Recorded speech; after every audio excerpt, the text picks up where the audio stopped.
Hello everyone, my name is William Amzalag and I want to welcome you to our 9th episode of Jonas Longevity TV. Jonas, we are redefining youth.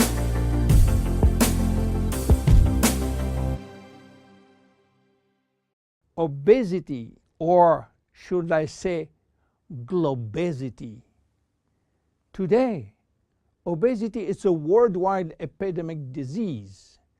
There is an outrageous eruption of a worldwide obesity even in the countries where not so long ago famine was the #1 health issue. The fatness of the world is changing rapidly, and this is very disturbing because it's going out of proportion and nobody can get any control of this new epidemic. Many children become obese and then become obese adults. The diseases associated with obesity, such as heart disease, cancer, and especially diabetes, will explode. That will mean a lot of sick people all over the world.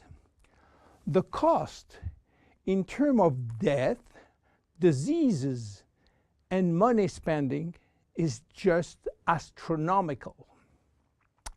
Think about today. There is in the world about 3 billion people overweight and 800 million real obese. The cost of obesity in the United States is about 150 billion per year, which is 10% of the total US medical cost. So what is the difference between overweight and obese? Overweight means that you gain only few kilos above standard, from 1 to 15 kilos for adults. Above this threshold, you're considered as obese. If you wish to get more detailed information, then you have to calculate your BMI, which means your body mass index, by using the following formula: your weight in kilo divided by your height in square meters. If your BMI shows score under 18.5 per square meter, it means that you need to gain weight. You are underweight. If it is between 18.5 and 25, you are in normal standard.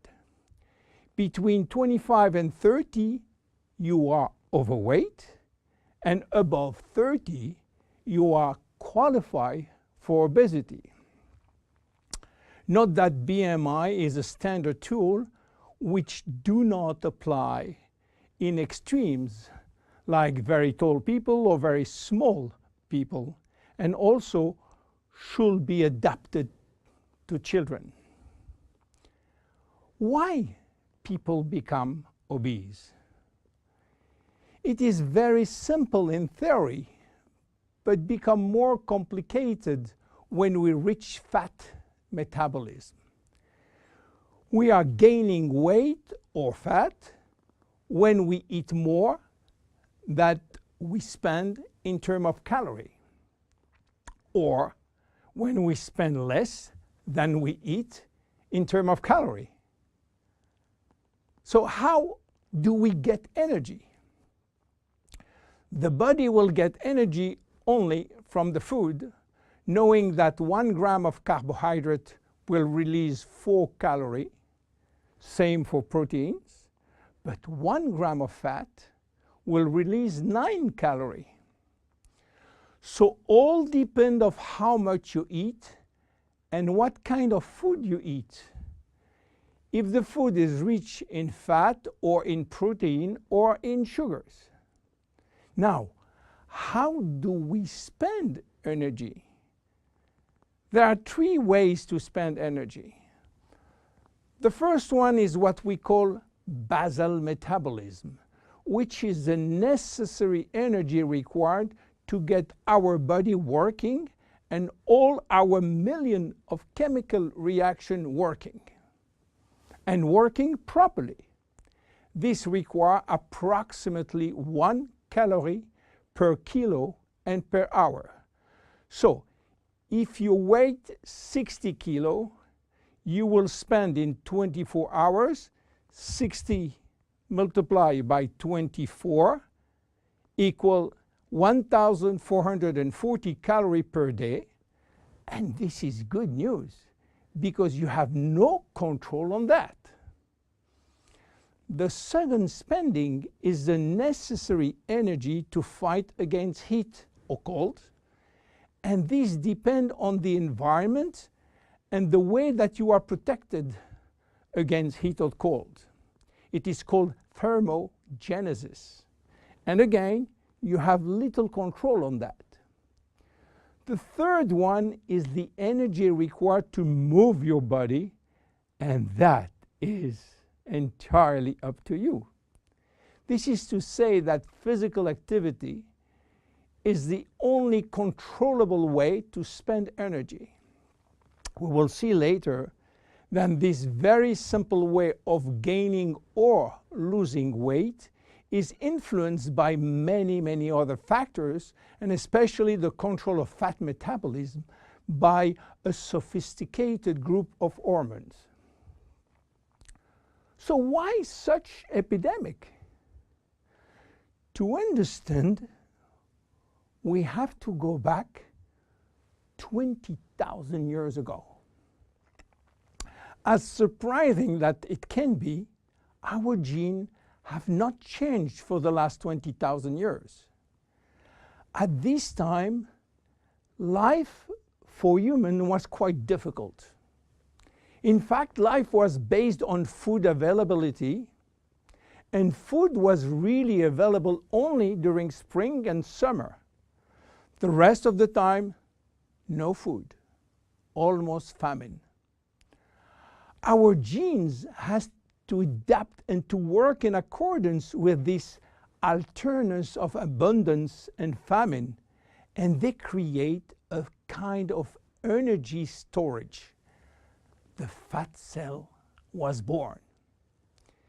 This cell has the capacity to storage all kind of energy derived from fat, from carbohydrates, and even proteins.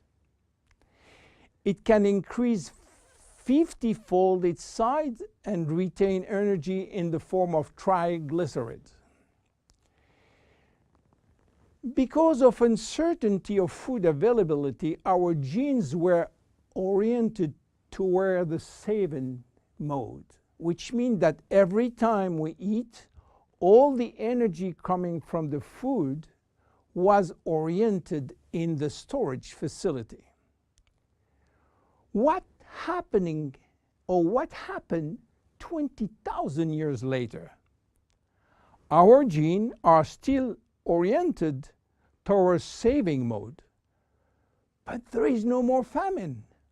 On the contrary, the new society offers an extreme abundance of food rich in calories, and that all over the year. And guess what happened? Everything is going first in storage.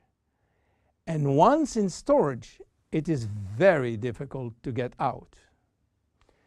You understand now why it is very difficult today not to gain weight or fat. But there is another factor.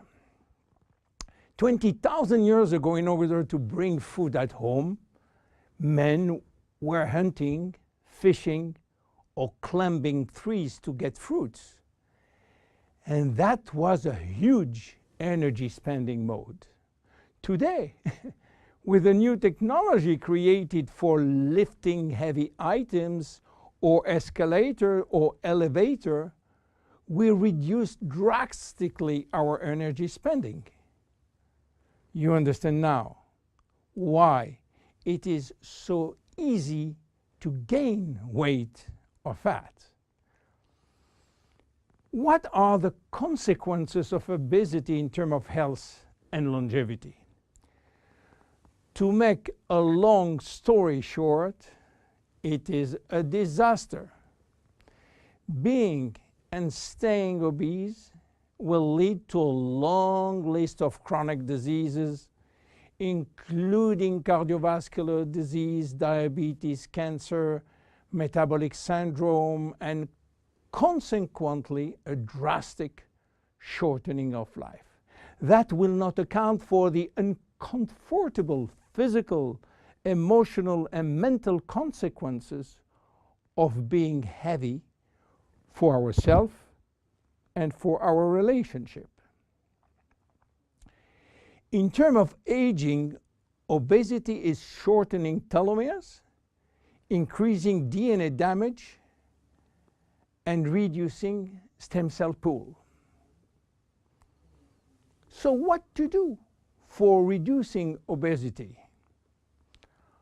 Obviously, it is quite difficult considering the worldwide effort of the medical community with so small results.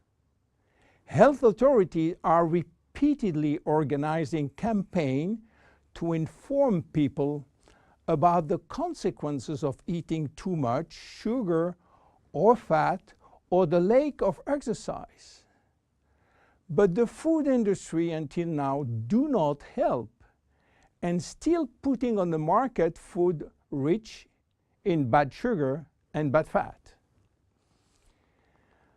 The first step is to be convinced that improving your lifestyle, which means improving your nutrition, your physical activity, managing your stress and your emotion, in order to stop impulsive eating, will be a very good action to preserve your life and your longevity.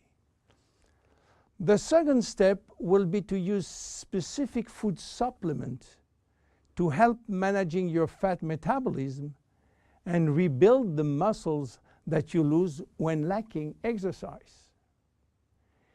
This is why Jeunesse decided to create a new line of product specially designed to counteract craving, to help fat metabolism, and to reduce muscle loss. Be with us in our next episode dedicated to the Zen Body line. My name is William Amzalag, and I will see you on our next episode. Thank you.